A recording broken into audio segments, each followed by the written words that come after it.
मैं पवित्र आत्मा का कोटि कोटि धन्यवाद करता हूं कि पवित्र आत्मा आपको इस वीडियो मैसेज में लेकर आए हैं। परमेश्वर की हुजूरी में आपका स्वागत है। इस वक्त परमेश्वर ने हमें फिर से एक बार मौका दिया है परमेश्वर की हुजूरी में आने का।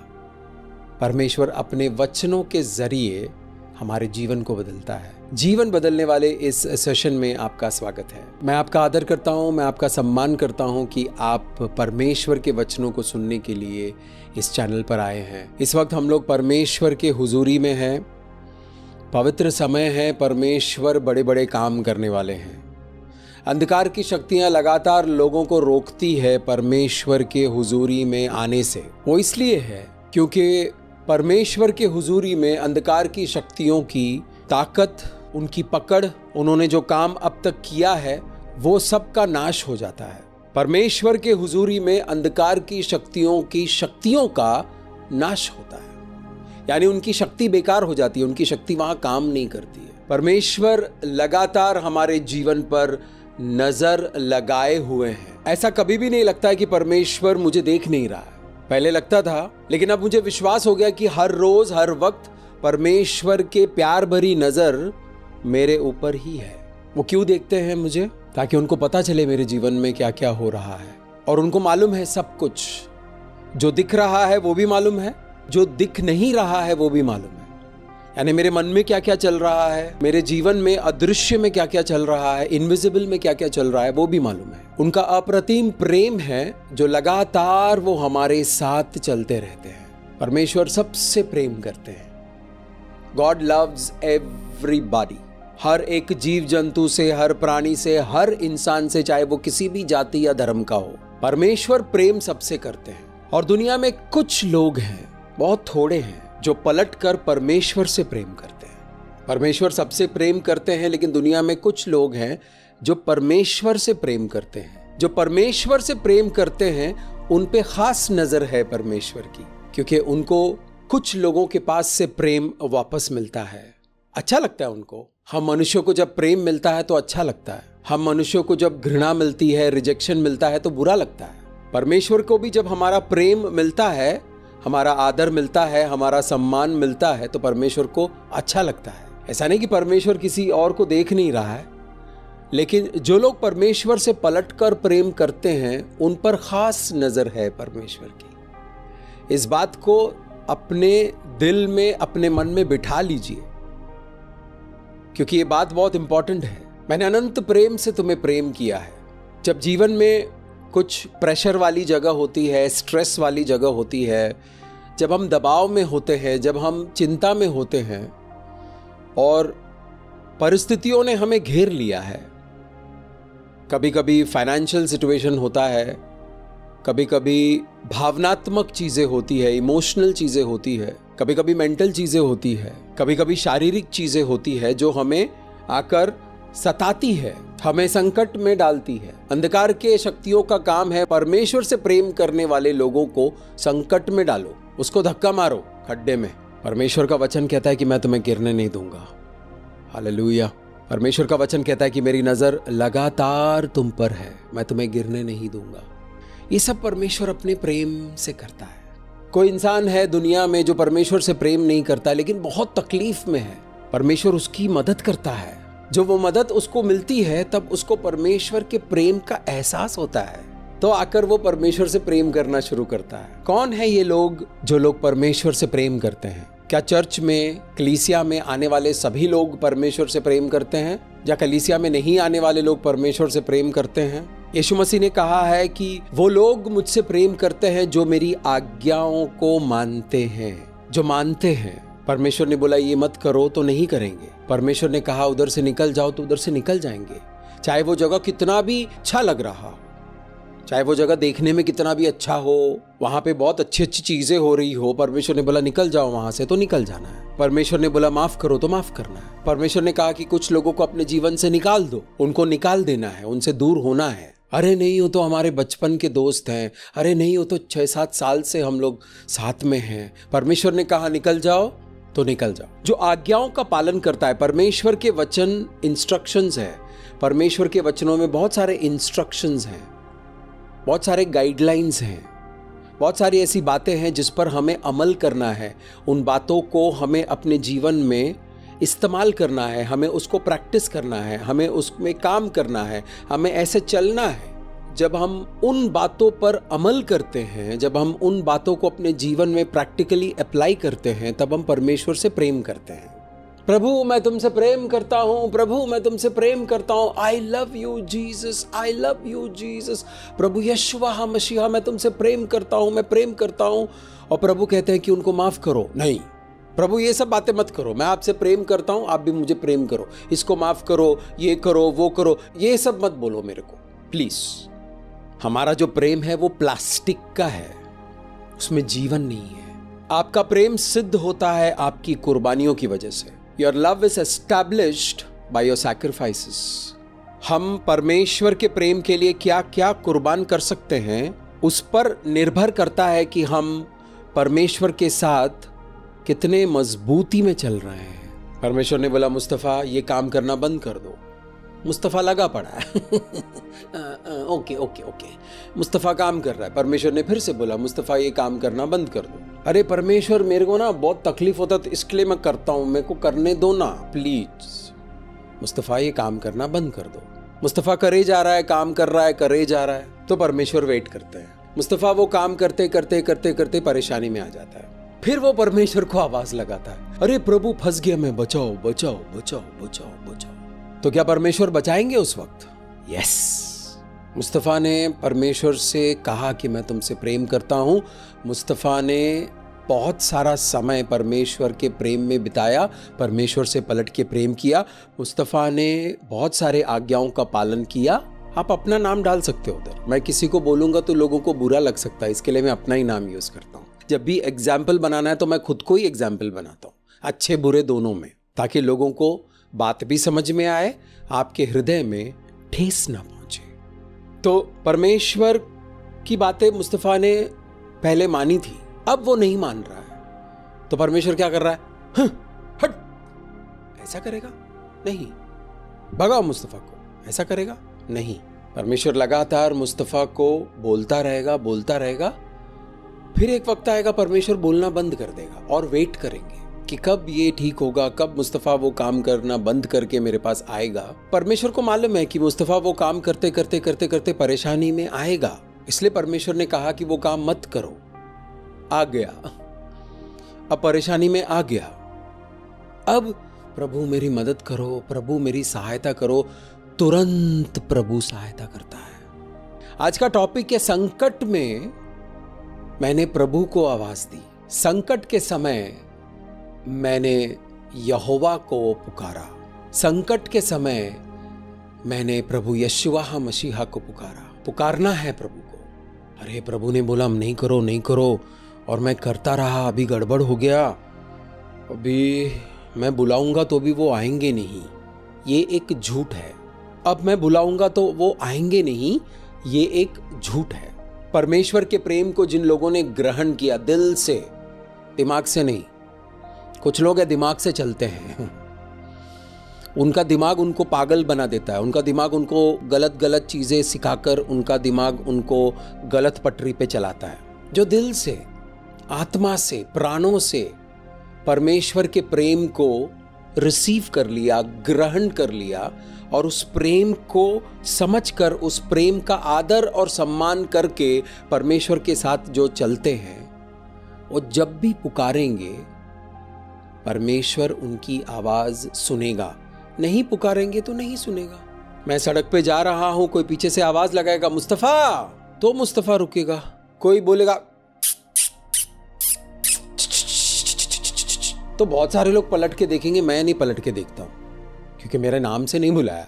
मन में किसी ने सोचा रे मुस्तफा को आवाज देता हूं, मन ही मन में आवाज दे रहा हूं। मुस्तफा रुकने वाला नहीं है, मुस्तफा पलट के देखने वाला भी नहीं है। ये कॉमन सेंस है, हम सबके साथ यही होता है। परमेश्वर को पुकारो। जब आप परमेश्वर को पुकारते हो तो क्या होता है, आज हम उसके बारे में स्टडी करेंगे। संकट के समय, ये संकट क्या है, क्या है ये संकट का समय? संकट के समय अड़ोसी पड़ोसी, मम्मी पापा, भाई बहन को मत बुलाओ। अक्सर हम संकट के समय लोगों के पास जाते हैं और लोग हमें और भी निराश कर देते हैं।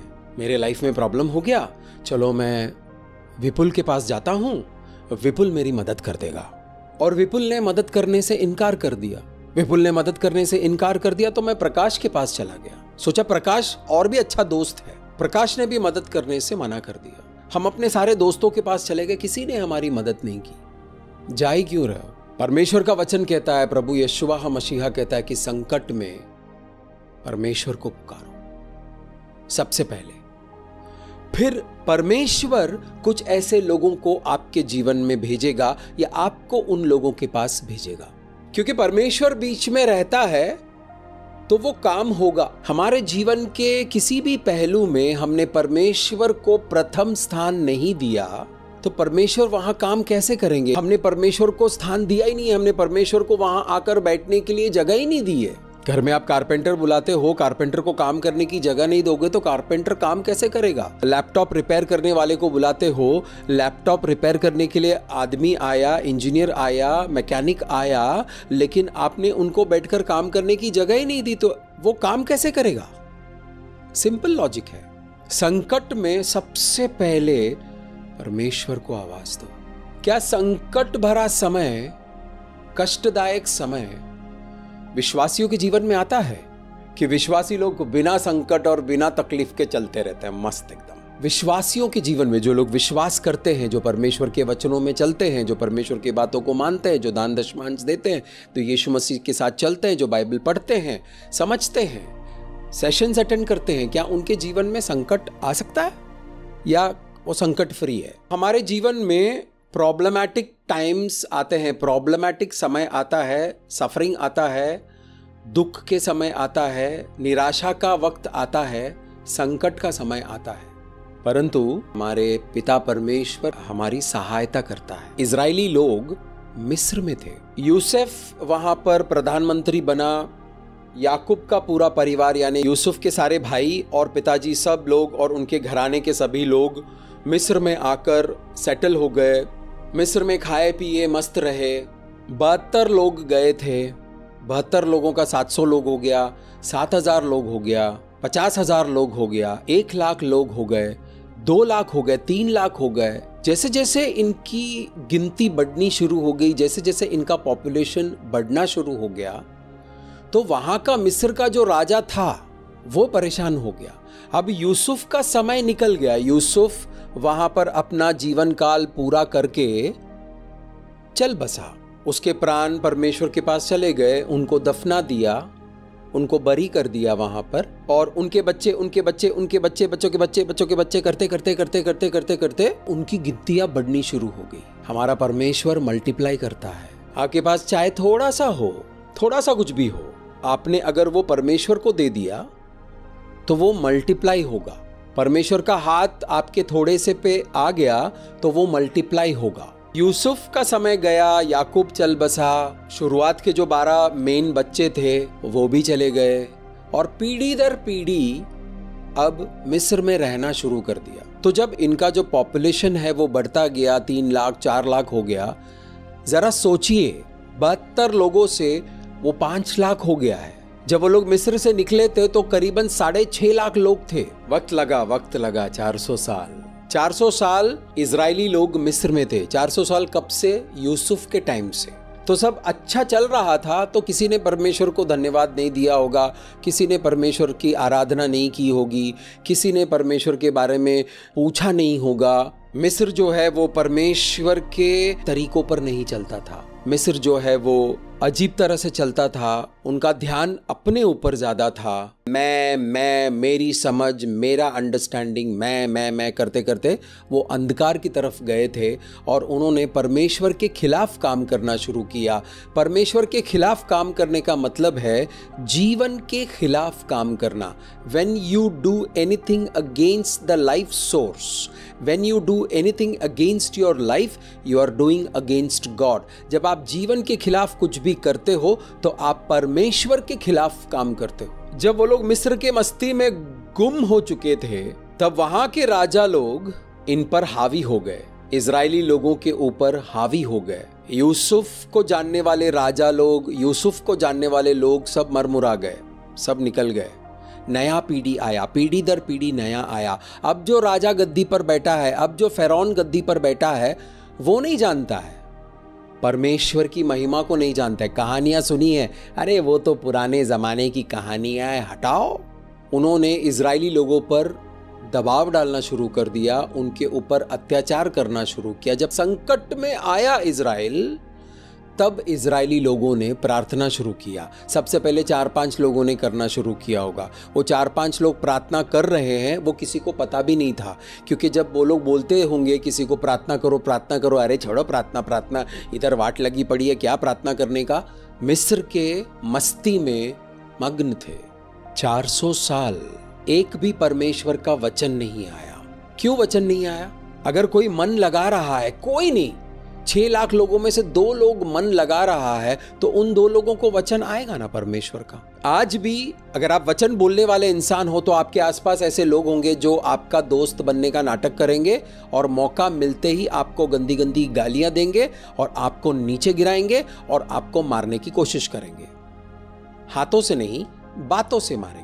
अगर अच्छी बातें बोलने से अच्छी चीजें प्रकट होती है, तो बुरी बातें बोलने से बुरी चीजें प्रकट होती है। तो हमारे आसपास के लोग जिनको हमने अपने जीवन में जगह दिया है, वही बुरा बात बोलेंगे, तो असर तो होगा ना थोड़ा सा। इजरायली लोगों के ऊपर भी ऐसा असर हो गया।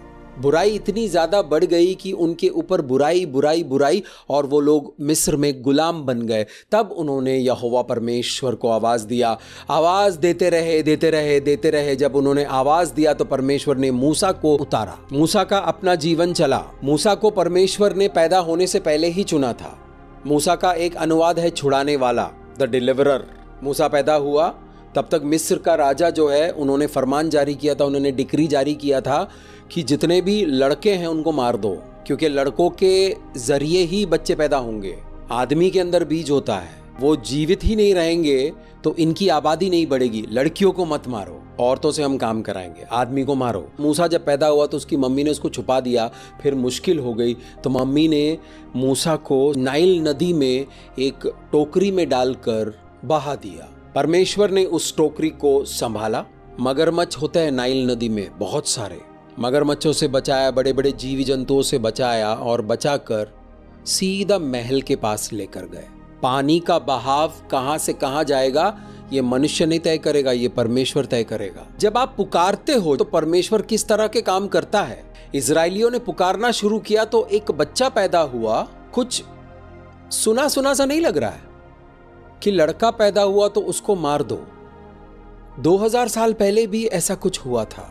जब यीशु मसीह पैदा हो गए थे, तब उस वक्त का यहूदी राजा, इजरायलियों का राजा, उन्होंने फरमान जारी किया कि जितने भी बच्चे उस वक्त पैदा हुए हैं उनको सब ढूंढो और काट दो। यीशु मसीह 2000 साल पहले प्रकट हो गए। साक्षात प्रकट होने से पहले उनकी छाया आपको दिखाई देगी पूरे पुराने नियम में। यीशु मसीह प्रकट होने से पहले उनकी जो छाया है उनकी तरह है। यूसुफ एक तरह है, यीशु मसीह की तरह है। मूसा जो है वो यीशु मसीह की तरह है। आप और मैं यीशु मसीह की तरह है। अगर हमने परमेश्वर को अपना जीवन दे दिया तो परमेश्वर हमें यीशु मसीह की तरह पूरी तरह बनाएंगे और फिर हमें इस्तेमाल करेंगे परमेश्वर के लोगों के भलाई के लिए, परमेश्वर के लोगों के छुटकारे के लिए, परमेश्वर के लोगों के चंगाई के लिए, परमेश्वर के लोगों के उद्धार के लिए, परमेश्वर के लोगों के बढ़ोतरी के लिए, परमेश्वर के लोगों की उन्नति और प्रगति के लिए, परमेश्वर के लोगों की सुरक्षा के लिए। मूसा भी एक तरह का यीशु है पुराने नियम। मूसा ने भी अपने जीवन को पूरी तरह से कुर्बान कर दिया, जीवित रहकर। उन्होंने जान नहीं दी, उन्हें मार वार नहीं खाया। तरह है, यीशु मसीह नहीं है, यीशु मसीह के छाया में है, यीशु मसीह के शैडो में है। पुराने नियम में आपको नए नियम का शैडो दिखाई देगा। तो जब इजरायली लोगों ने पुकारा तो परमेश्वर ने अपने दास को भेजा। मेरे प्यारे भाइयों और बहनों, जब किसी भी शहर में, किसी भी मोहल्ले में, किसी भी देश में वहाँ पर परमेश्वर के लोग परेशान होकर परमेश्वर को पुकारता है तो परमेश्वर अपना एक दास भेजता है वहाँ पर। परमेश्वर अपना एक चरवाहा भेजता है वहाँ पर। जब आप संकट में परमेश्वर को पुकारते हो तो परमेश्वर वहाँ दूर किसी को जगा रहा है। है, आपके लिए प्रार्थना करने के लिए जगा रहा है, उसके मन में डाल रहा है कि इनकी सहायता करो, उसके मन में डाल रहा है कि उनके साथ जाके खड़े रहो। परमेश्वर किसी से बात कर रहा है, परमेश्वर कह रहा है कि उनके लिए प्रार्थना करो। परमेश्वर ये कहता है कि उनसे जाके मिलो, उनको फाइनेंशियली सपोर्ट करो। परमेश्वर ये कहता है कि उनको ये वचन दो। परमेश्वर कहता है कि जाओ जाके डिक्लेयर करो, डिक्री करो। लोग जब पुकारते हैं संकट में परमेश्वर को, तो परमेश्वर अपना एक दास भेजता है उन लोगों के बीच। परमेश्वर ने मूसा को भेजा लोगों के बीच। लोगों ने क्या किया? लोगों ने बोला भाग यहां से। कितने नासमझ और कितने बेबुद्धि हैं लोग। परमेश्वर का दास चल के आया, उसी को गाली दिया, उसी का गला काट दिया, उसी को मार दिया। जब आप पुराने नियम को पढ़ोगे, जितने भी भविष्यवक्ता थे, जितने भी परमेश्वर के दास थे, उनको सब जान से मार दिया। यीशु मसीह के सभी चेलों को जान से मार दिया सिवाय योहन्नान के। Except for John every disciple of Christ was martyred. उनको जान से मार दिया। एक वीडियो आया मेरे पास इंस्टाग्राम पर, छोटा सा बच्चा मोबाइल पर खेल रहा है, मोबाइल में घुसा पड़ा है। छोटा सा बच्चा स्कूल जाता है, घर के अंदर आजकल लोग सीसी कैम लगाते हैं, तो उस घर में सीसी कैम लगा हुआ था। उस सीसी कैम में ये हादसा रिकॉर्ड हुआ। बच्चा फोन में खेल रहा है, माँ आती है, बच्चे को बोलता है कि फोन पर खेलना बंद करो, थोड़ा डांटती है, किताब निकाल कर देती है, पढ़ो। हो सकता है वो माँ नहीं, आया हो, नैनी हो, और वो औरत काम करके थक के आई थी, वो खाना खा रही है, टीवी देख रही है और फोन पर बात कर रही है। वही फोन जो इसके हाथ से छीना, किसी से बात कर रही है। लड़का किताब में कुछ लिख रहा है, पढ़ रहा है, लिख रहा है, पढ़ रहा है, और अचानक उठ के वो दूसरे कमरे में चला जाता है। वापस आते वक्त वो बैट लेता है और उस औरत के सर पे इतना जोर से मार देता है, धम। औरत वहां बेहोश होकर पड़ी हुई है। औरत के बॉडी के पास से, औरत के शरीर के पास से फोन लेता है, वो चुपचाप फोन में खेलना शुरू कर देता है। कैप्शन था, अपने बच्चों को फोन से दूर रखो। मेरे प्यारे भाइयों और बहनों, ध्यान से समझो इन बातों को। आपके जीवन में जो संकट आते हैं, आपके जीवन में जो परेशानियां आते हैं, आपकी वजह से नहीं आते हैं, अंधकार की शक्तियों की वजह से आते हैं। उस बच्चे को अंधकार की शक्ति ने कब्जे में कर दिया था, तो उसको इस बात का सूझबूझ नहीं था कि जो औरत, जो माँ या नैनी उसको अच्छे से ट्रीट कर रहा है, उसके भलाई के लिए बोल रहा है, उसी को मार दो। परमेश्वर का दास जब वचन लेकर लोगों के पास जाता है तो लोगों को अच्छा नहीं लगता है, क्योंकि लोग अंधकार की शक्तियों के कब्जे में हैं।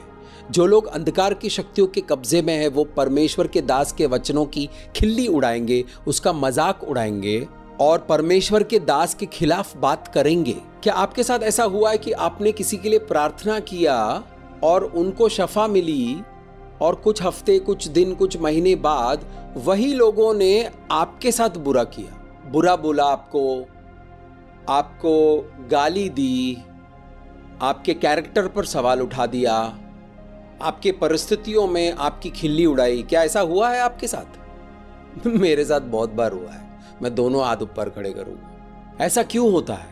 क्योंकि जब आप उनके लिए प्रार्थना करते हो तो उनके अंदर का जो दुष्ट आत्माएं हैं, उनके अंदर की जो बुराई है, उस बुराई को पता चलता है कि आप प्रार्थना कर रहे हो, तो उसी इंसान का इस्तेमाल करता है आपके खिलाफ आने के लिए। ऐसे टाइम पे आपकी कोई मदद नहीं कर सकता है सिवाय प्रभु के।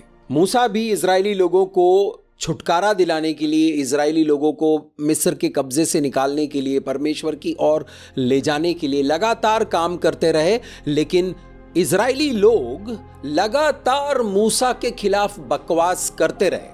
आजकल बकवास जो है व्हाट्सएप पे होता है, इंस्टा पे होता है, मैसेजेस पे होता है, क्योंकि लोगों में हिम्मत नहीं है कि सामने आकर बात करो, तो मैसेज भेज दो। परमेश्वर के दास के खिलाफ मैसेज भेजो। कुछ लोग हैं जो यूट्यूब चैनल चलाते हैं, परमेश्वर के दास लोगों के खिलाफ बात करने के लिए, उनके खिलाफ बकवास करने के लिए यूट्यूब चैनल चलाते हैं, और उस यूट्यूब चैनल पर 70,000 लोग, 1 लाख लोग जुड़े हुए हैं। यानी ये करने में लोगों को मजा बहुत आता है।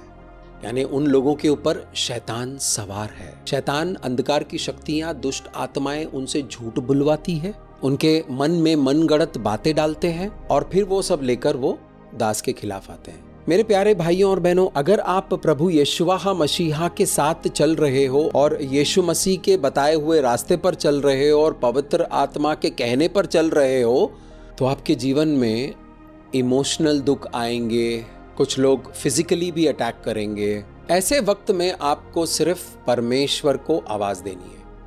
You have to call upon the lord. आपको सिर्फ परमेश्वर को पुकारना है। आपको बचाने वाला आपका एक प्रभु है, सर्वशक्तिमान परमेश्वर है, सर्वोत्तम परमेश्वर है। वो आपकी रक्षा करने के लिए, वो आपको संतावना देने के लिए, वो आपको एनकरेज करने के लिए, वो आपको उस गड्ढे में से बाहर निकालने के लिए आपकी सहायता करेगा। क्योंकि जब एक इंसान को पीटा जाता है वो इंसान गिरेगा। क्या धर्मी लोग गिरते हैं? यस, धर्मी लोग भी गिरते हैं। तो धर्मी लोग जो गिरते हैं उनको कौन उठाता है? परमेश्वर उठाता है। हालेलुया। जब अब्राहम ने संकट के समय परमेश्वर को याद किया, परमेश्वर से बातें की, परमेश्वर को पुकारा, तो परमेश्वर का सामर्थ आया अब्राहम के जीवन में और अब्राहम उस मुश्किल से बाहर निकल आया। हगार को सारा ने घर से निकाल दिया। चली जा तू। जो हगार से करवाना था वो सारा ने ही करवाया। करने के बाद एक असर होता है। जब आप परमेश्वर के बताए हुए चीजें नहीं करते हो, जब आप इंतजार नहीं करते हो, आप अपना कुछ करते हो, तो उसका एक बुरा असर होता है। वो बुरा असर हुआ घर में और सारा ने हगार को निकाल दिया। हगार रेगिस्तान में फंसी हुई है। उसका बच्चा इस्माइल बिना पानी का तड़प रहा है। हगार रो रही है, परमेश्वर को आवाज दे रही है। तो क्या परमेश्वर आया? परमेश्वर की मदद आई?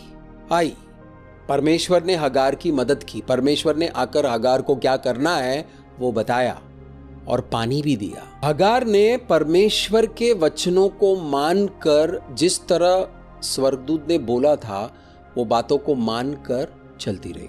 परमेश्वर का आशीष आया इस्माइल और इस्माइल के वंशज पर। परमेश्वर ने कहा इस्माइल का वंशज भी बहुत बड़ा देश बनेगा, और वो बन गए। आइए पढ़ते हैं भजन संहिता 120 1 से लेकर 7 तक। संकट के समय मैंने यहोवा को पुकारा और उसने मेरी सुन ली। है यहोवा, झूठ बोलने वाले मुंह से और छली जीभ से मेरी रक्षा कर। है छली जीभ, तुझको क्या मिले और तेरे साथ और क्या अधिक किया जाए? वीर के नोकीले तीर और झाऊ के अंगारे। हाय हाय, क्योंकि मुझे मेशेक में परदेसी होकर रहना पड़ा और केदार के तंबुओं में बसना पड़ा है। बहुत काल से मुझको मेल के बैरियों के साथ बसना पड़ा है। मैं तो मेल चाहता हूं, परंतु मेरे बोलते ही वो लड़ना चाहते हैं। जो लोग घूसे लाते मारकर जाते हैं वो दर्द ठीक हो जाता है जल्दी। जो लोग शब्दों से मारते हैं वो दर्द पूरी जिंदगी याद रहता है। शब्दों में सामर्थ है, खास करके मसीह लोगों के शब्दों में सामर्थ है। मसीह में आने से पहले मेरे शब्दों में शक्ति थी, कम थी। मसीह में आने के बाद मेरे शब्दों में ज्यादा सामर्थ है। परमेश्वर का वचन कहता है कि तुम्हारे शब्दों का मैं हिसाब किताब रख रहा हूं। तुम्हारे मुंह से जो शब्द निकल रहे हैं उसका हिसाब किताब मैं रख रहा हूं। यीशु मसीह ने कहा था, धिक्कार है उन लोगों पर, हाय है उन लोगों पर जो बिना वजह अपने भाइयों को, अपने भाई बंधुओं को नाराज करता है। हमारे शब्दों से हम लोगों को ऑफेंड करते हैं। हमारे शब्दों से हम लोगों को मारते हैं। क्या हमें मारना चाहिए? शब्दों से लोगों को मारना चाहिए? क्या हमें शब्दों का इस्तेमाल करना चाहिए लोगों को तकलीफ देने के लिए? शब्द जो है वो तलवार की तरह होता है, और एक विश्वासी का शब्द और भी ज्यादा पैना होता है, और भी ज्यादा तेज होता है। लेकिन आप भी जानते हो, हम भी जानते हैं कि हमारे आसपास लोग शब्दों का इतना फालतू इस्तेमाल करते हैं, बिना सोचे समझे इस्तेमाल करते हैं और एक दूसरे को काटते रहते हैं। जो बेचारा कट रहा है, जो बेचारी कट रही है, वो संकट में आ जाता है। भजन संहिता का जो लेखक है वो संकट में आ गया है। क्यों संकट में आ गया है? बातें बनाने वाले लोगों की वजह से, झूठ बोलने वाले लोगों की वजह से, बातों से प्रताड़ित करने वाले लोगों की वजह से संकट में आ गया है। फिजिकल हर्ट हील हो जाता है, इमोशनल हर्ट हील नहीं होता है। फिजिकल हर्ट पे डॉक्टर दवाई लगा देता है, टाके लगा देता है, प्लास्टर लगा देता है, वो ठीक हो जाता है। अगर ठीक नहीं हुआ तो बहुत सारे लोग हैं उस इंसान की मदद करने के लिए कि अगर वो अंग ठीक नहीं हुआ तो उसके बगैर आप और बेहतर जीवन कैसे जी सकते हो, उसकी ट्रेनिंग मिलती रहती है। यानी शरीर को मदद करने के लिए आपके पास डॉक्टर्स हैं, फिजियोथेरेपिस्ट है, सर्जन्स हैं, बहुत सारी मशीनरी है। जिसके पास हाथ नहीं है उसको आजकल AI का मशीन आया हुआ है, लगा दो, अटैच कर दो, वो हाथ से बेटर काम करेगा। और उसके ऊपर चमड़ी वमड़ी जैसा कवर लगा देते हैं तो हाथ जैसा ही फील होता है। आजकल गर्माहट भी डालना शुरू कर दिया तो हाथ जैसा गर्म भी होता है, पता ही नहीं चलता है कि असली हाथ है या नकली हाथ है। तो आपका शरीर रिपेयर हो सकता है, लेकिन आपका मन जो दिखता नहीं है, जो अदृश्य में है, उस पर किसी ने वार कर दिया तो वो ठीक नहीं होता है। वो जो घात हुआ है आपका पड़ोसी ठीक नहीं कर सकता है, आपका मम्मी पापा ठीक नहीं कर सकता है। आपको दिलासा दे सकते हैं, आपको ये बोल सकता है कि भूल जाओ उनको, माफ कर दो उनको, भूल जाओ उनको, माफ कर दो उनको, भूल जाओ उनको, माफ कर दो उनको। अगर करना आसान होता तो सब लोग कर नहीं लेते। एक दोस्त ने बुरा किया तो हम दूसरे दोस्त के पास जाते हैं, यार उसने मेरे साथ ऐसा नहीं बोलना चाहिए था उसने। तो जो दोस्त सुन रहा है वो कोई बात नहीं, ठीक हो जाएगा, कोई नहीं। कुछ लोग अच्छा, वो आग में तेल डाल देते हैं तो और भड़कता है।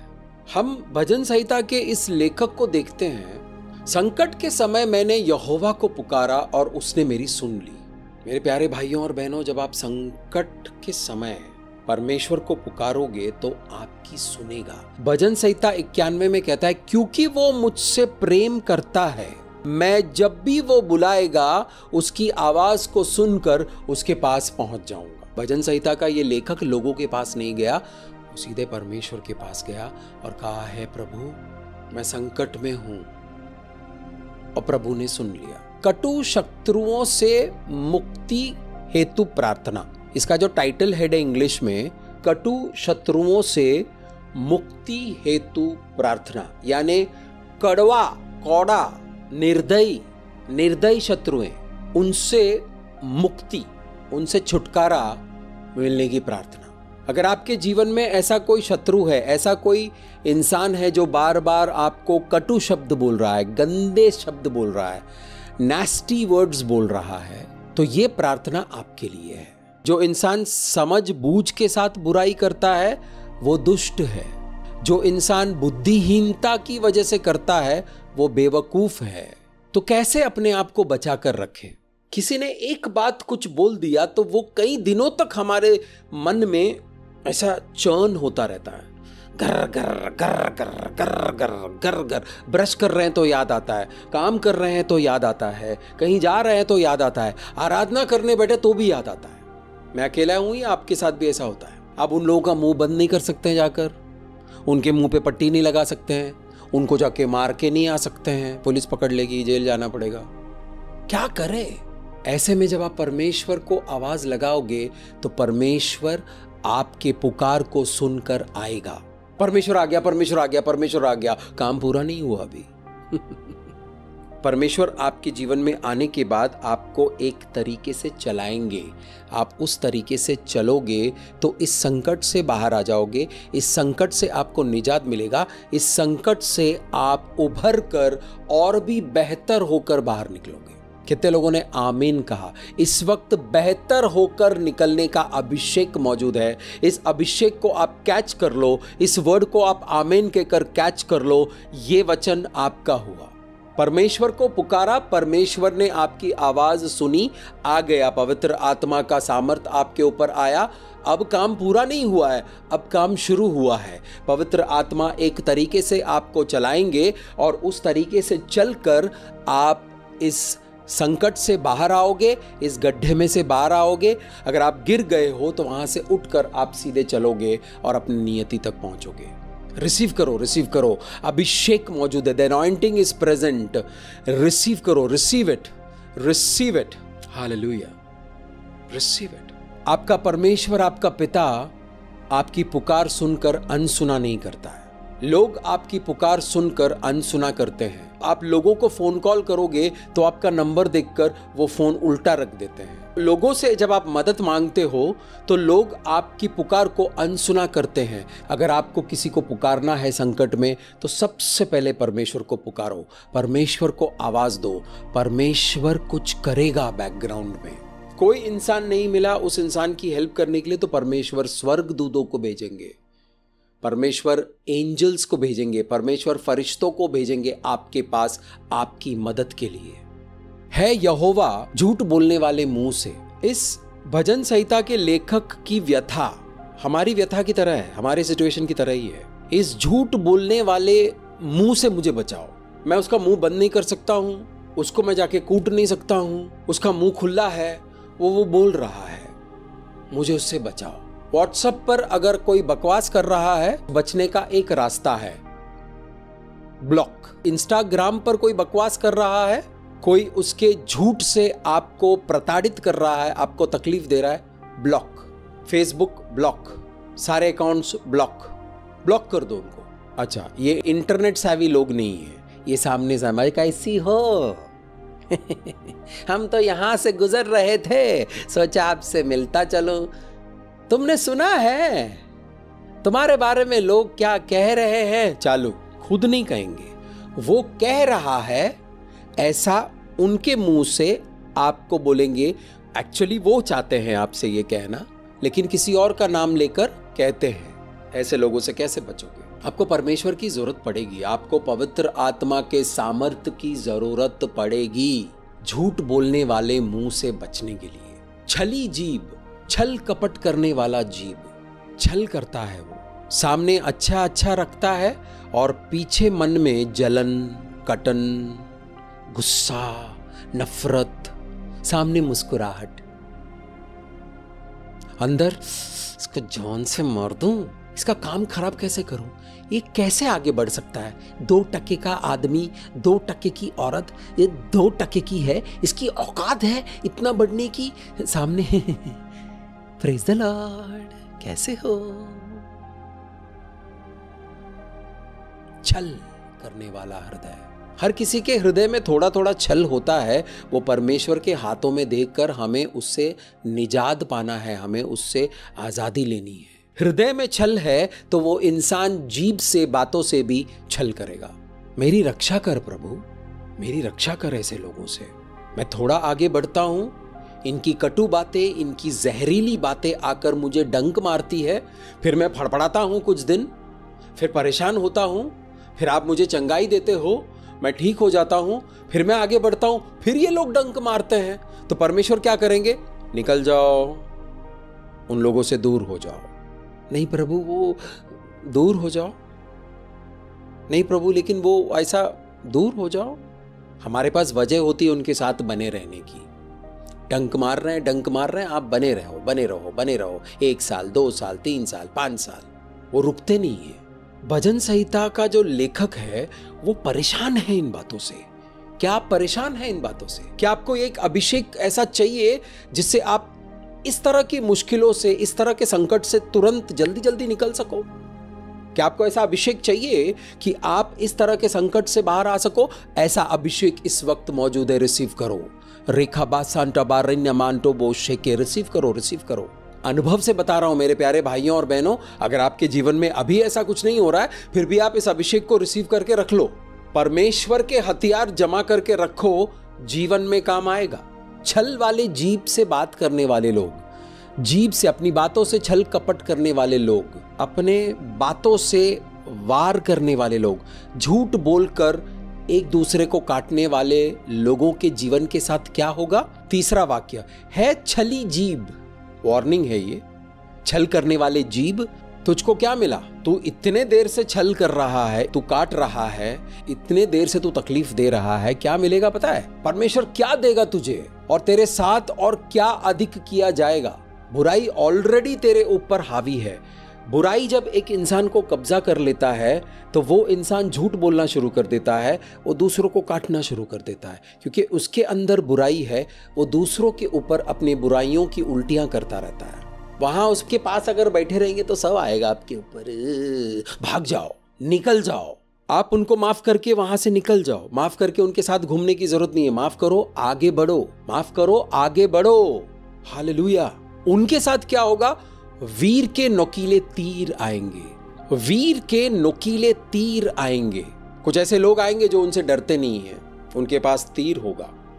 भैम, वीर के नोकीले तीर आएंगे और झाऊ के अंगारे, जिस पत्ते से झाड़ू बनाते हैं वो जल्दी जलता है।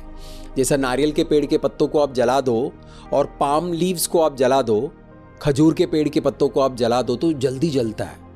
यानी जो बुराई करने वाले लोग हैं उनके जीवन पर तीर आकर घुसेगा और वो जलते रहेंगे पूरा जीवन।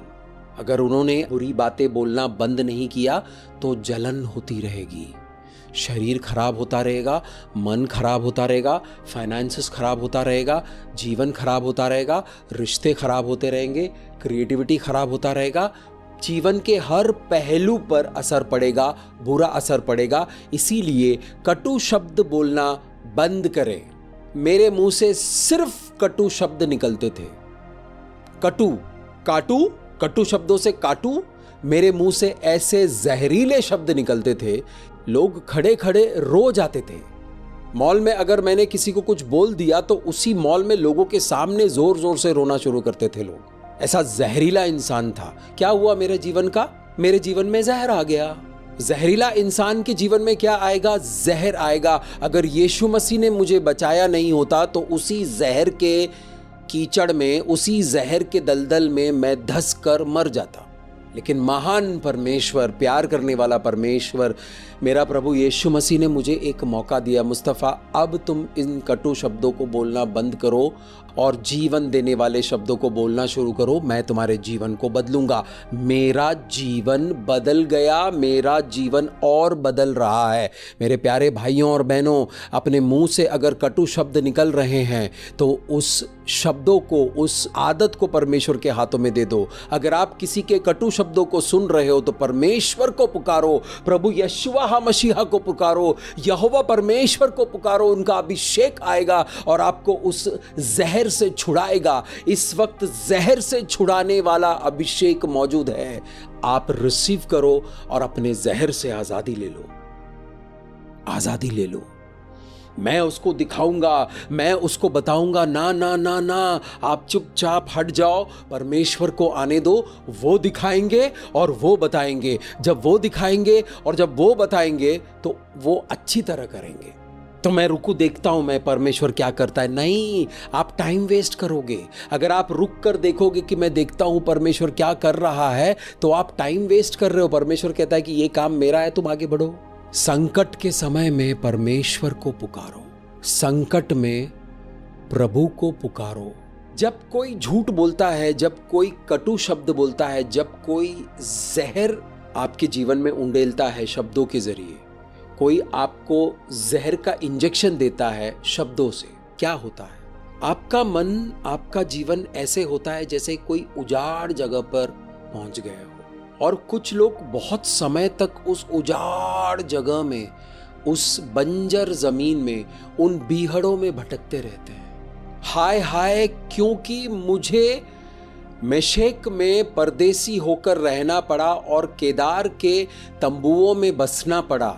अपना अच्छा खासा शहर छोड़कर मुझे वीराने में जाकर रहना पड़ा, दूसरे दुष्ट लोगों के बीच में जाकर रहना पड़ा, क्योंकि मेरे अपनों ने मुझे जहरीले शब्द से डंक मारा है। ये जो संकट में हम फंसते हैं, ये हमारे आसपास के लोग होते हैं जो जहरीला डंक मारते हैं। सांप अगर दूर है तो वो डंक नहीं मार सकता है, लेकिन सांप अगर नजदीक है तो वो डंक मार सकता है।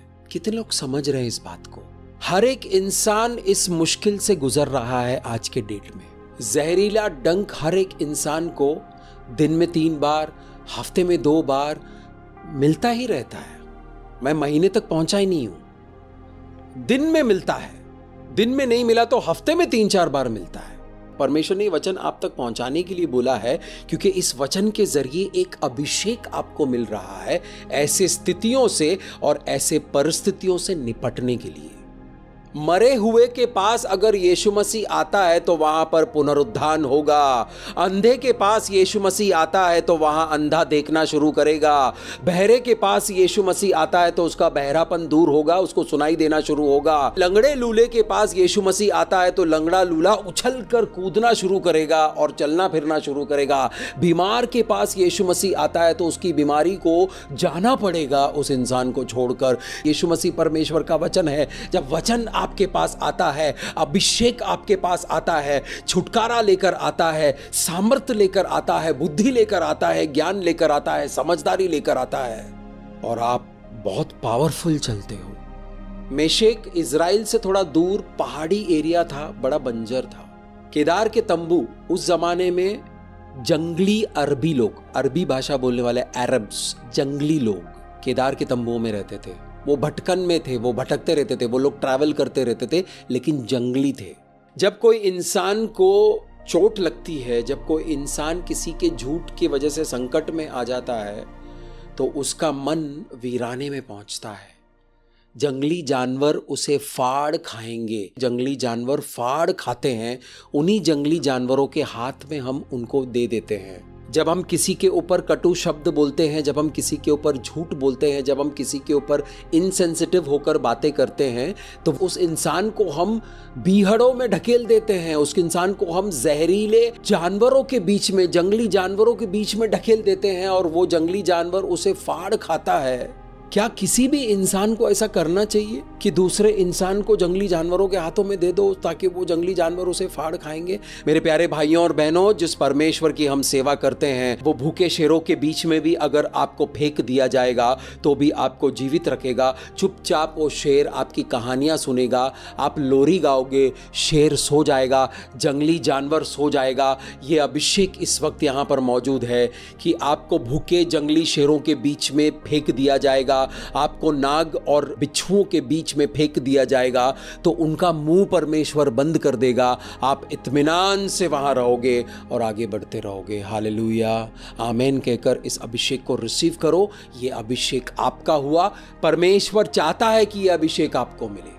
बहुत काल से मुझको मेल के बैरियों के साथ बसना पड़ा है।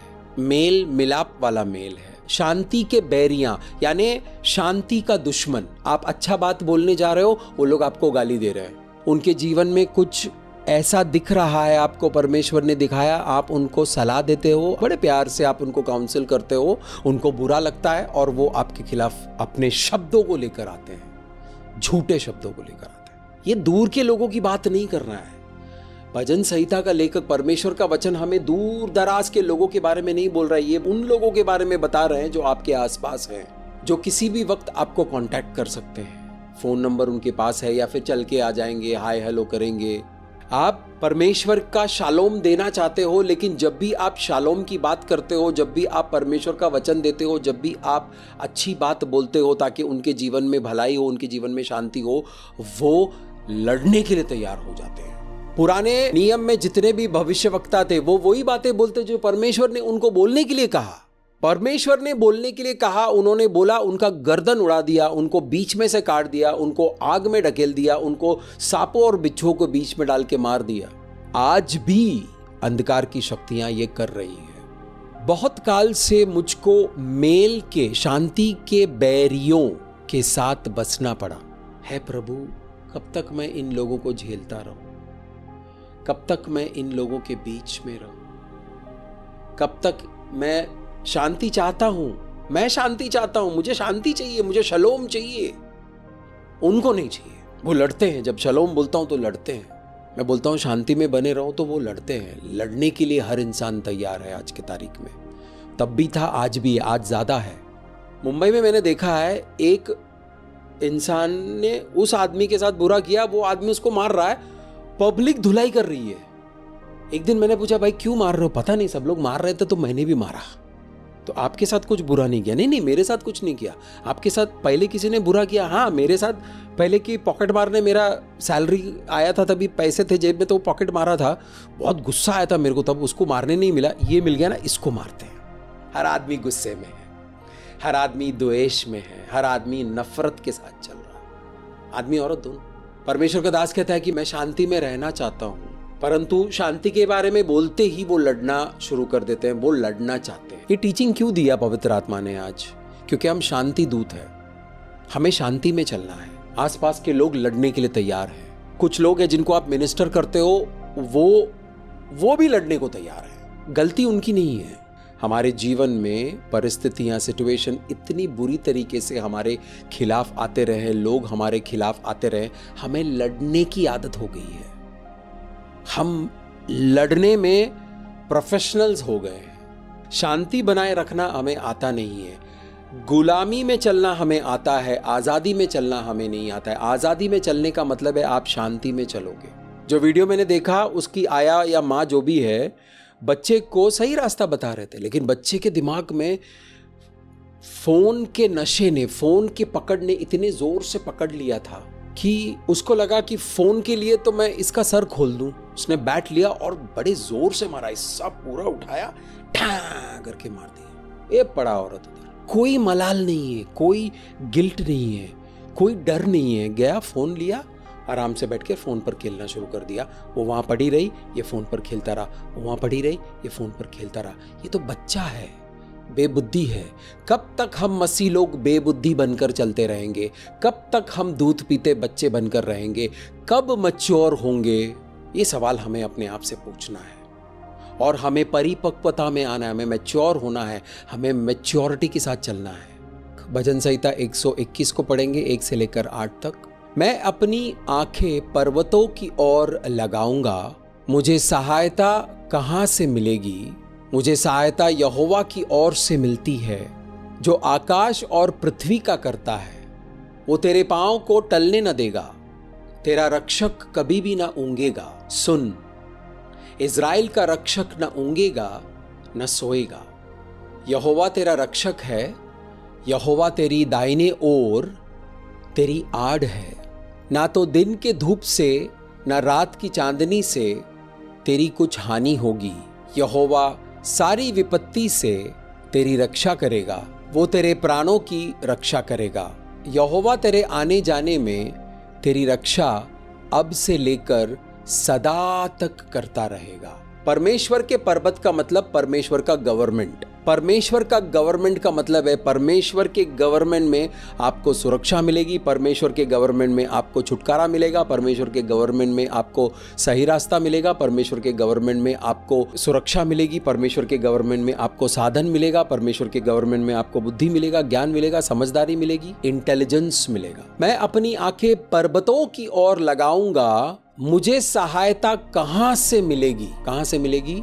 कहां से मिलेगी? कहां से मिलेगी? मुझे सहायता यहोवा से मिलेगी। मुझे सहायता यहोवा की ओर से मिलती है, जो आकाश और पृथ्वी का करता है। मुझे सहायता कोई लप्पू चप्पू के पास से नहीं मिल रहा है, कोई कमजोर इंसान से नहीं मिल रहा है, कोई अनस्टेबल संस्था से नहीं मिल रहा है। मेरी सहायता प्रभु यशुआ मसीहा की ओर से आ रहा है, यहोवा परमेश्वर की ओर से आ रहा है। यहोवा परमेश्वर मतलब ब्रह्मांड को बनाने वाला परमेश्वर, पृथ्वी और स्वर्ग का दाता। आकाश और पृथ्वी को जिस व्यक्ति ने बनाया है, जिस पावर ने बनाया है, वो मेरा परमेश्वर है। क्या मतलब है इसका? मतलब पृथ्वी आकाश को बनाया, लेकिन मेरा प्रॉब्लम सॉल्व करने के लिए परमेश्वर काम आएगा? परमेश्वर कर सकता है? मेरे प्यारे भाइयों और बहनों, दुनिया में बहुत सारे इंटेलिजेंस एजेंसीज हैं। हमारे देश का रॉ है, हालेलुया, और इज़राइल का मुसाड है। अलग अलग देशों का अपना अपना एजेंसीज है जो अपने देश की रक्षा के लिए लगातार काम करते रहते हैं। कहां से कौन सा देश साजिश करता है, कहां से घुसपैठिए आएंगे, कहां से टेरर अटैक होगा, कहां से क्या नुकसान पहुंचाएगा, हमारे फाइनेंशियल स्टेटस को नुकसान कोई पहुंचा रहा है, ये सब स्टडी करने के लिए एजेंसीज को नियुक्त किया है और उन एजेंसीज में सबसे बेहतरीन दिमाग को लगाया है।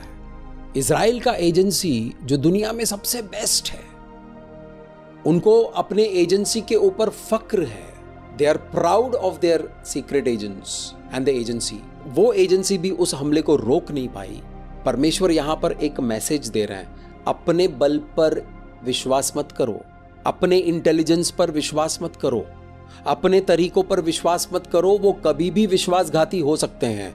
मुझ पर विश्वास करो, मेरे सामर्थ्य पर विश्वास करो। मैं ब्रह्मांड को बनाने वाला परमेश्वर हूं, मैं छुटकारा देने वाला परमेश्वर हूं, मैं तुम्हें छुड़ाऊंगा। वो तेरे पांव को टलने ना देगा, तेरा रक्षक कभी ना ऊंघेगा।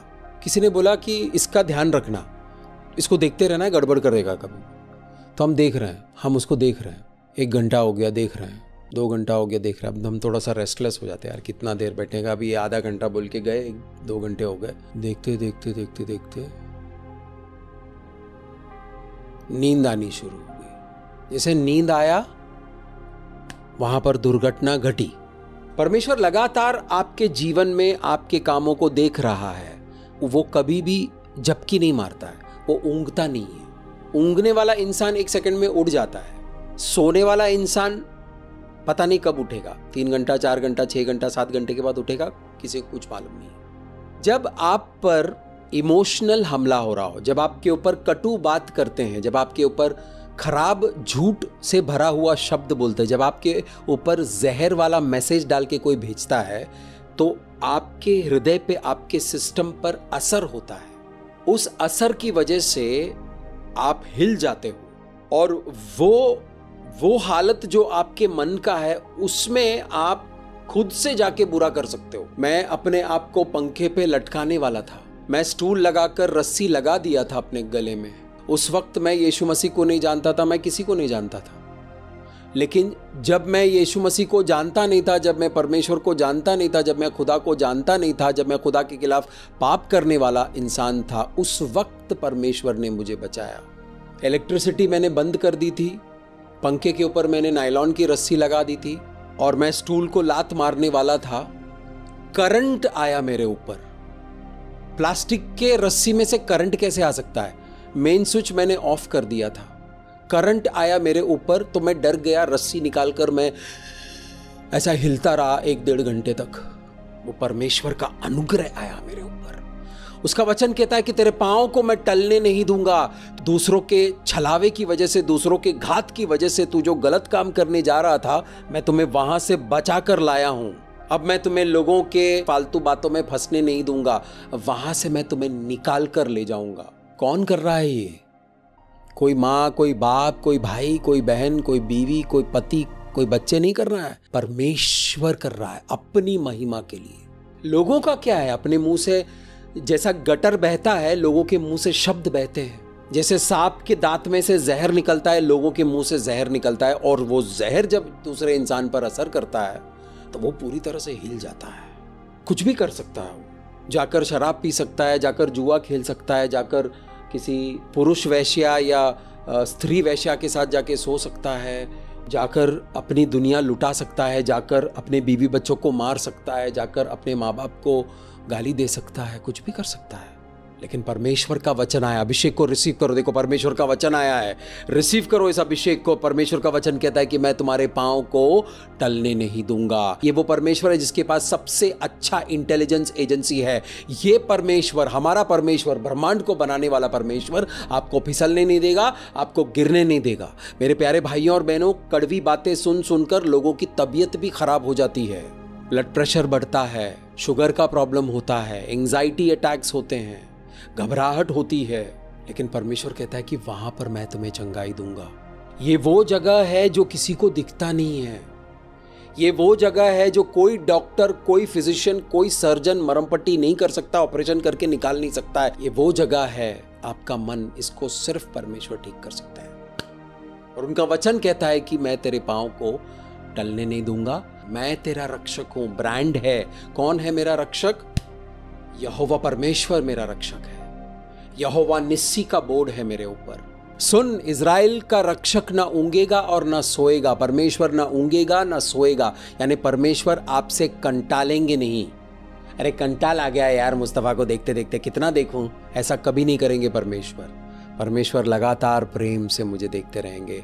परमेश्वर लगातार प्रेम से आपको देखते रहेंगे। आपके ऊपर बुरा बोलने वाले, आपके खिलाफ झूठ बोलने वाले, आपके खिलाफ गंदे शब्दों को इस्तेमाल करने वाले लोगों को भी परमेश्वर देख रहा है। उनको भी धो के शुद्ध करेंगे, उनकी भी धुलाई होगी। आप समर्पित कर दो अपने आप को परमेश्वर के हाथों में, ताकि वो आपके हृदय को धोकर शुद्ध करें, आपको अच्छे भले चंगे रखें। और उनके बारे में छोड़ दो, उनको छोड़ दो, उनको ब्लॉक करो, उनसे दूर हो जाओ। परमेश्वर उनको धोएंगे, अपने तरीके से धोएंगे। यहां पर चौथे वाक्य में सुन इज़राइल का रक्षक, सुन सुन, ध्यान से सुन। आपका परमेश्वर कभी भी सोता नहीं है।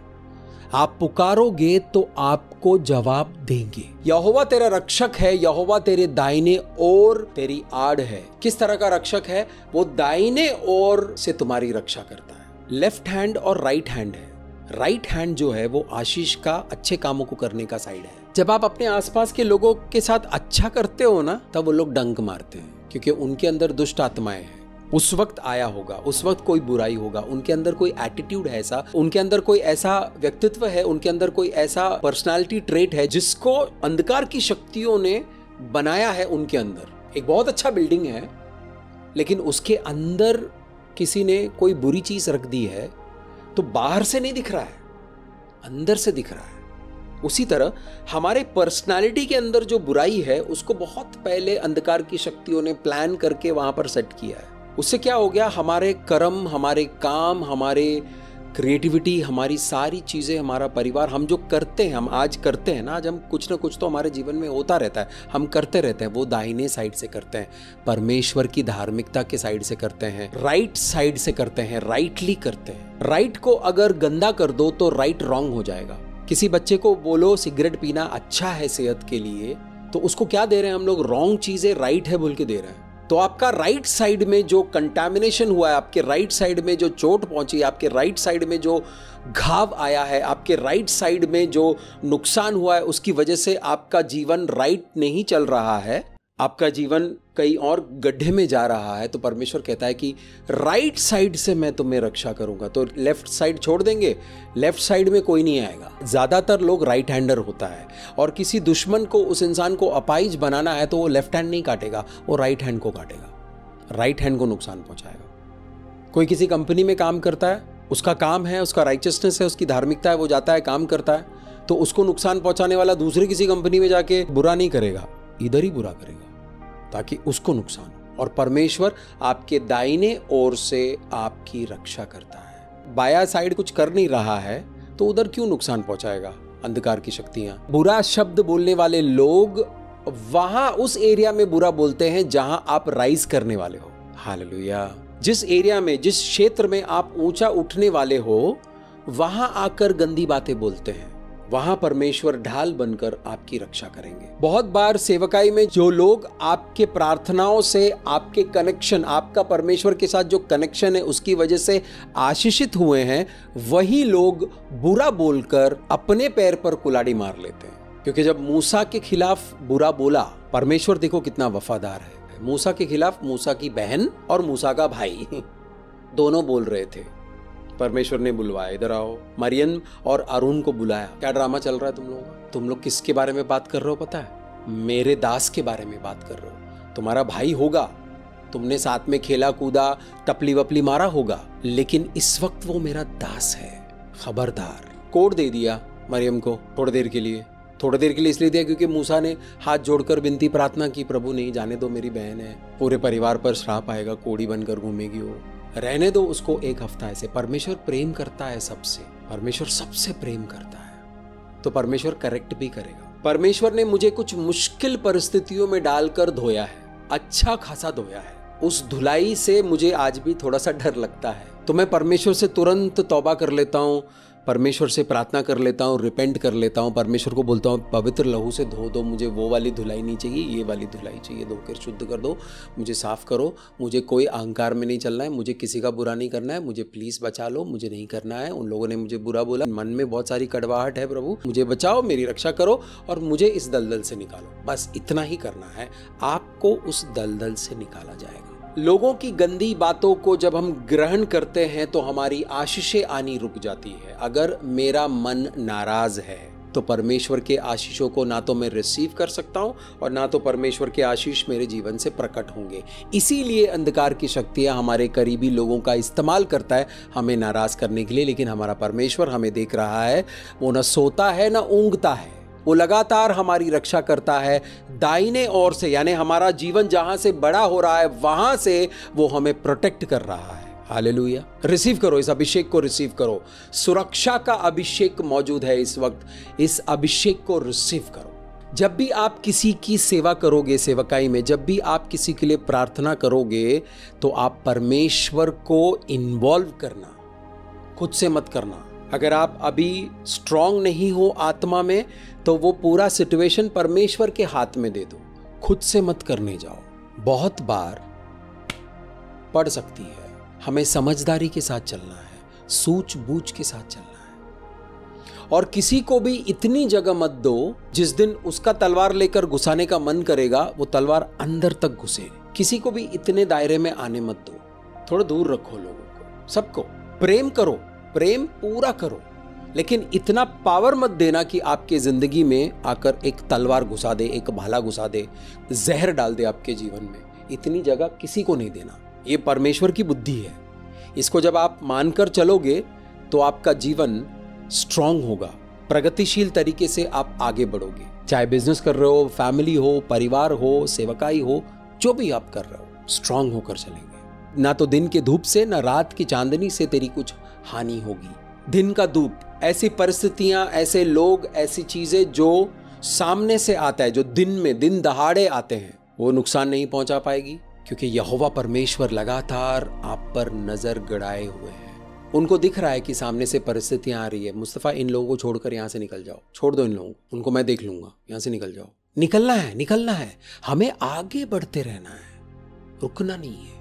आपके खिलाफ आने वाली चीजें सामने सामने से आएगी, दिन दहाड़े आएगी, और आपके खिलाफ आने वाली चीजें रात के सन्नाटे में भी आ सकती है, यानी छुप कर भी आ सकते हैं। दोनों से परमेश्वर आपको बचाएंगे, आपको किसी भी तरह की हानि होने नहीं देंगे। God will protect you from unseen enemies. जो इंसान जॉब पे जाता है, जो इंसान कार्यस्थल में जाता है, वहां पर भी दुश्मन है।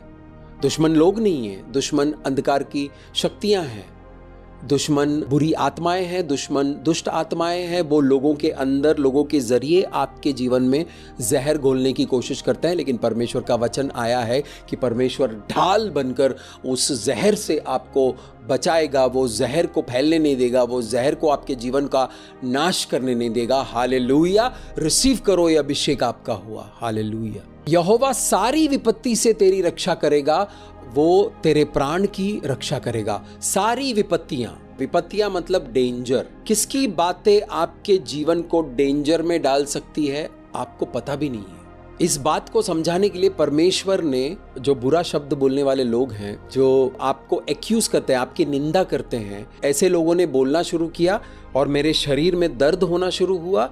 मैं उस दर्द में रहा 2 महीने। फिर मैंने परमेश्वर को आवाज लगाई, मैंने, प्रभु उस दिन से हो रहा है जिस दिन से ये लोगों ने मुझे बोला है।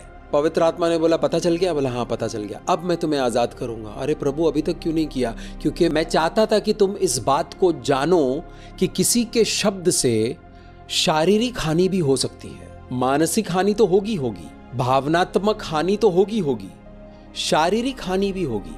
एक समय था जब मेरे और मेरे वाइफ के बीच में झगड़े हो रहे थे। परमेश्वर ने मुझे छुड़ाया है, परमेश्वर ने हम दोनों को छुड़ाया है और पहले से ज़्यादा प्रेम दिया है। अब हम बहुत ज़्यादा प्रेम में चलते हैं और समझ के चलते हैं एक दूसरे को। लेकिन ये वो समय था, मसीह में आए थे लेकिन बहुत ज़्यादा तकलीफ में थे और बहुत ज़्यादा झलझलाहट था, कुछ सही नहीं चल रहा था, बहुत स्ट्रगल था, बहुत सारा एफ्लिक्शन था और बहुत सारे लोगों का जहर था। तो मैं फ्रस्ट्रेशन में, गुस्से में अपने बीवी से बात करता था। थोड़ी देर बात करने के बाद मेरी बीवी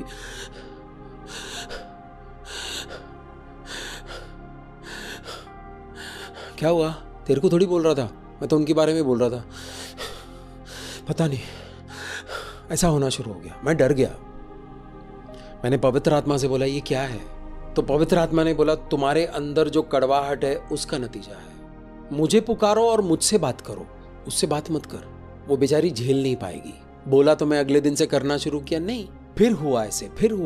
फिर एक दिन परमेश्वर ने मुझे डांटा। परमेश्वर बोला, खबरदार मुस्तफा, मैंने तुमसे कहा है ऐसा करना बंद करो। जब प्रभु ने मुझसे कहा रोको और मुझसे नहीं हो रहा था, मैंने जमीन पर अपना सर रखा, मैं सोचा मैं कहाँ जाके गड़ जाऊं, प्रभु मुझसे नहीं हो रहा है, मुझे अनुग्रह दो, मुझे अभिषेक दो। तब प्रभु ने मुझे अभिषेक दिया, मुझे अनुग्रह दिया। आपके पास वो अभिषेक और अनुग्रह अभी मिल रहा है जिसकी वजह से आप दूसरे लोगों को नुकसान नहीं पहुंचाओगे। आप अपनी व्यथा, अपनी तकलीफ को लेकर परमेश्वर के पास जाओगे और परमेश्वर आपको छुड़ाएगा।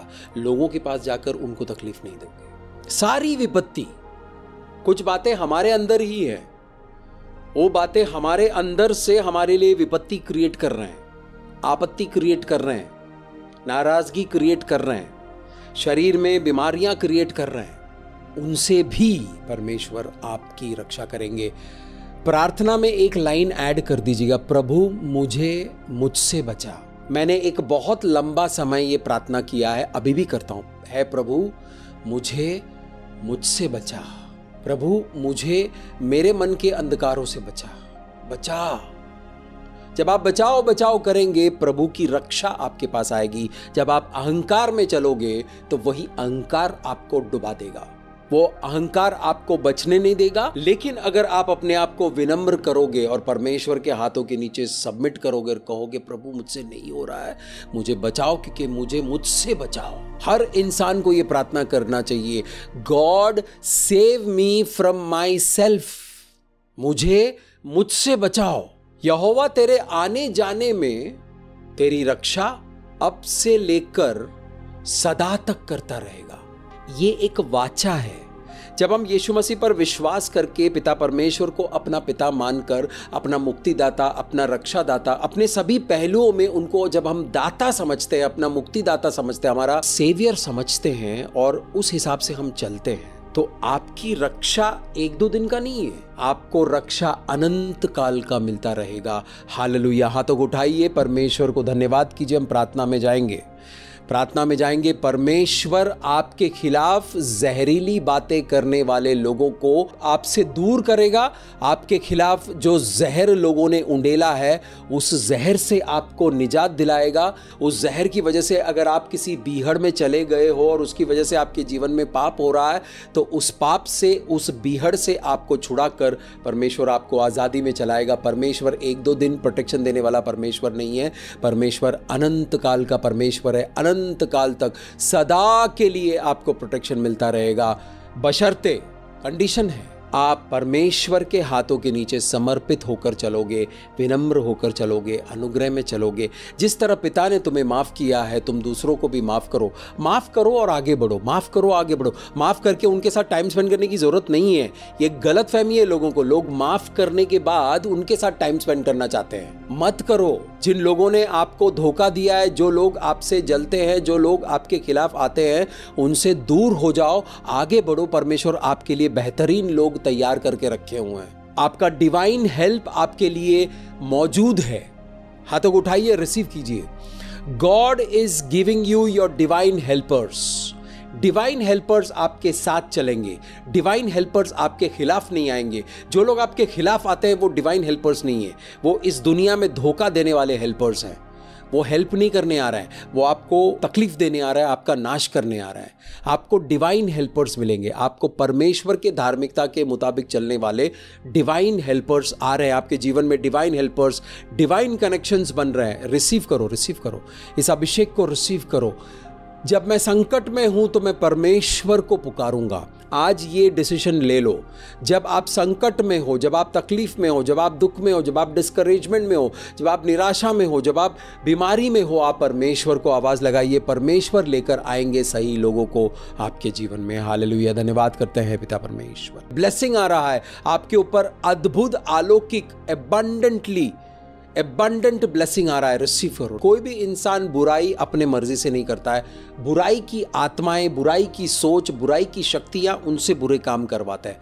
मुझसे जितने भी बुरे काम करवाए वो मैंने नहीं, वो बुराई की आत्मा ने किया है। जिस दिन परमेश्वर ने मुझे बुराई की आत्मा से आजाद किया, मैं बुराई करना बंद कर दिया और परमेश्वर के धार्मिकता में चलना शुरू किया। मेरे प्यारे भाइयों और बहनों, परमेश्वर को आजाद करना होगा किसी को। जब तक परमेश्वर उनको आजाद नहीं करेंगे, वो अच्छे काम कर नहीं सकते, जब तक परमेश्वर उनको आज़ाद नहीं करेंगे वो बुराई से आज़ाद नहीं हो सकते। उन्हें सही रास्ते पर चलने का अनुग्रह दे प्रभु। आपने मुझे लाखों गुनाहों से निकाल कर बचाया है, दया करे। सब लोग दया के लिए हाथ उठाइए, सब लोग दया के लिए। हम सब कहीं ना कहीं फंसे हुए थे, परमेश्वर ने हमें कभी ना कभी छुड़ाया है।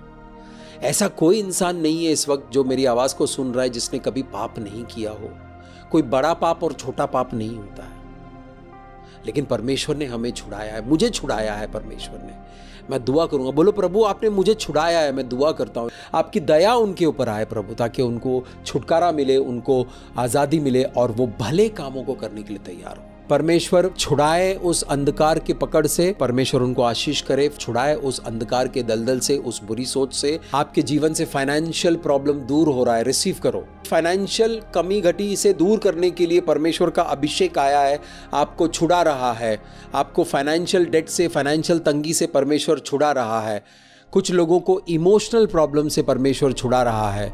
जब हम वचन को सुन रहे थे बहुत सारा अभिषेक आ रहा था, उस अभिषेक ने आपको टच किया है और उस अभिषेक की वजह से आप लोग चंगाई पा चुके हो। उस चंगाई को रिसीव करो, धन्यवाद करो परमेश्वर को, आराधना करो, आराधना करो, हाथों को उठाओ, hallelujah hallelujah, thank you lord, thank you Yeshua Hamashiach, thank you Jesus कहकर परमेश्वर को धन्यवाद करो। जितने दिल से आप धन्यवाद करोगे उतना आशीष जो आया है आपके अंदर वो टिक जाएगा। जब आप परमेश्वर को धन्यवाद करते हो तो शैतान शर्मसार होता है। जब आप परमेश्वर को धन्यवाद करते हो तो शैतान शर्मसार होता है। शैतान आपके कदमों के नीचे है, सेटन इज अंडर योर फीट। उसके कामों का नाश बोलता हूं यीशु नाज़री के सामर्थी नाम से। अंधकार की शक्तियों ने जो काम आपके जीवन में किया, जिसकी वजह से आपके फाइनेंसेस रुके हुए, जिसकी वजह से आपकी क्रिएटिविटी रुकी है, जिसकी वजह से आपकी बढ़ोतरी रुकी हुई है, जिसकी वजह से आपकी शादी रुकी हुई है, जिसकी वजह से आपके बच्चे रुके हुए, पिता परमेश्वर जीवन के हर पहलू में अंधकार की शक्तियों ने जो बीज बोया है उस सभी बीज के ऊपर आग लगे। अभी fire of the holy ghost receive करो। Fire fire fire fire fire, hallelujah hallelujah hallelujah, fire receive करो, रिसीव करो fire of the holy ghost, sanctifying fire. इस अग्नि में अंधकार की शक्तियां और अंधकार के काम पनप नहीं सकते।